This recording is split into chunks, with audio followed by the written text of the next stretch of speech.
Halo, perkenalkan nama saya Octavianus Theodora Prima. Kali ini saya akan menjelaskan mengenai sejarah perkembangan perencanaan sosial. Proses perencanaan diawali oleh Frederick Ripley yang melakukan survei untuk pertama kalinya. Ia menggunakan keluarga sebagai dasar survei dan menarik kesimpulan berdasarkan pendapat keluarga.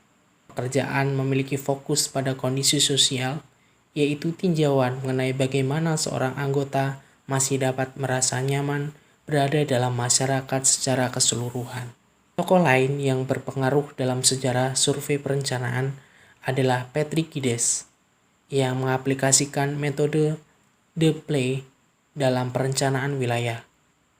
Ia adalah seorang ahli biologi, tetapi telah mendedikasikan diri sebagai profesi perencana dan telah menyelesaikan sejumlah pekerjaan dalam bidang perencanaan. Patrick Giddens merupakan ahli yang menyadari pentingnya perencanaan dalam menata pemukiman. Ia memperkenalkan proses perencanaan sebagai suatu rangkaian sederhana, yaitu survei, analisis, dan rencana, yang dikenal dengan The Classical Planning Process.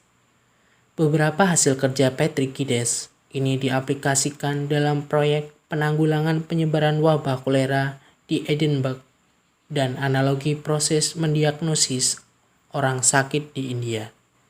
Giddens, yang seorang ahli biologi, memiliki ruang kerja yang bertempat di sebuah menara pantau di Edinburgh. Ia tidak hanya melihat korban yang sakit selayaknya dokter, tetapi juga meninjau korban dilihat dari sudut pandang komunitas perkotaan dan lokasi permukiman. Ia melakukan survei terhadap penduduk-penduduk di setiap komunitas tersebut. Giddens, yang semula ahli biologi, kemudian menekuni ilmu geografi dan lingkungan untuk memahami struktur kota, yang kemudian juga menelusuri bidang baru perencanaan. Ini ia diakui sebagai bapak perencanaan dunia. Setelah Perang Dunia Pertama, teknik survei sosial diaplikasikan lebih banyak dan lebih dalam terhadap lingkungan perencanaan wilayah dan kota, yang juga memiliki cakupan yang semakin luas. Seiring perkembangan zaman dan waktu, pakar-pakar lain memberi pembaharuan dan pengembangan sebagai hasil kritik terhadap metode perencanaan klasik sebagai suatu bentuk proses yang berhenti saat rencana selesai.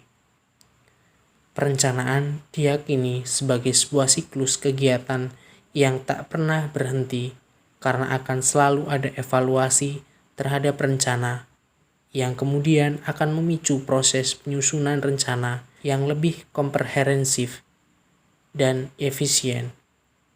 Pakar-pakar yang melakukan penyempurnaan diantaranya adalah Brin, McLaughlin, Patton, dan Sawicki, Diana Coyer, Terry Moore, serta William. Setiap pakar tersebut memberi penyempurnaan terutama dari segi tahapan-tahapan dalam perencanaan. Menurut versi lain, perencanaan muncul di akhir abad ke-19 dan pasca Perang Dunia Kedua, berfokus pada aspek desain lingkungan fisik dan disebut sebagai tahap morphological conception of space. Seiring dengan waktu, perencanaan berkembang karena adanya kebutuhan manusia, sehingga perencanaan dibutuhkan manusia agar potensi kegagalan semakin kecil dalam usaha pemenuhan kebutuhan. Kebutuhan manusia sangatlah kompleks, sehingga perencanaan menjadi ilmu yang tergolong multidisiplin.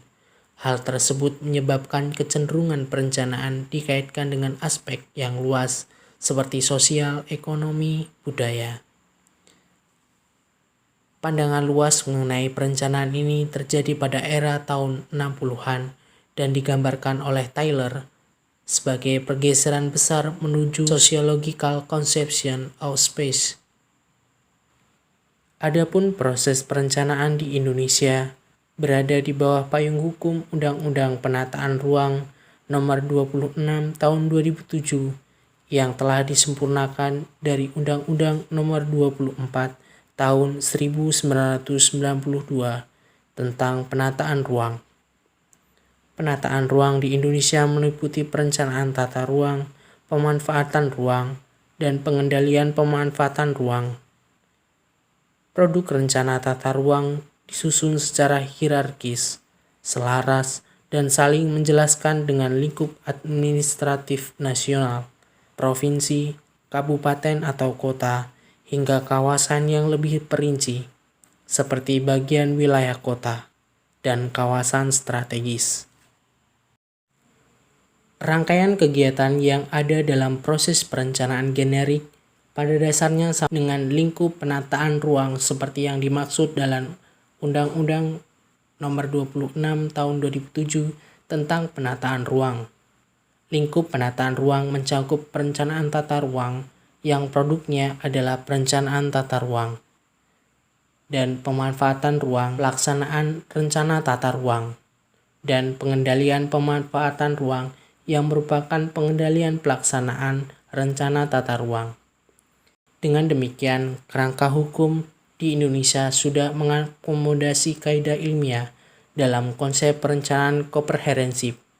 Adapun rencana pada keberjalanannya akan disusun oleh perencana atau pihak lain yang menyusun dokumen rencana, dan dalam setiap langkahnya harus juga mampu mengakomodasi konsep perencanaan. Produk utama proses perencanaan adalah rencana, yakni rumusan kegiatan yang dilaksanakan secara spesifik di masa yang akan datang. Produk standar proses perencanaan antara lain rencana atau blueprint, yakni alat untuk mencapai tujuan, serta aturan, yakni rambu-rambu untuk mengurangi deviasi terhadap perencanaan tujuan sesuai dengan Undang-Undang Nomor 26 Tahun 2007 tentang penataan ruang. Rencana tata ruang merupakan produk proses perencanaan tata ruang sesuai dengan batas wilayah administrasi. Tiap jenis atau tingkatan rencana tata ruang wilayah berbeda jika dilihat dari perincian substansi, skala ketelitian peta, periode, dan jangka waktu rencana, legalitas atau penataannya, serta fungsi dan manfaat. Adapun produk rencana tata ruang sekurang-kurangnya terdiri atas 4 materi atau substansi, yaitu rencana pemanfaatan tata ruang dari aktivitas yang akan dikembangkan, rencana pengembangan sarana untuk mendukung setiap aktivitas yang memanfaatkan ruang, rencana pengembangan prasarana untuk mendukung setiap aktivitas dan sarana, serta aspek pelaksanaan dan pengendalian untuk mendukung dapat dilaksanakannya kegiatan produk rencana. Demikian yang dapat saya paparkan mengenai sejarah perkembangan perencanaan sosial. Semoga video kali ini dapat memberi manfaat. Sekian dan terima kasih.